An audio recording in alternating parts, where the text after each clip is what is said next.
Naniniwala ka ba sa Biblia? Kung naniniwala ka, panoorin mo to.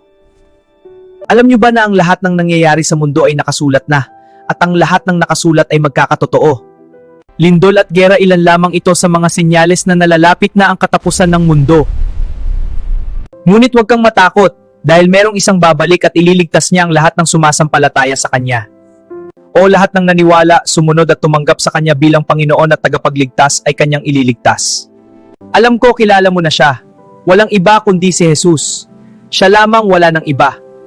Siya ang daan, katotohanan at ang buhay, walang makapupunta sa Ama kundi sa pamamagitan niya.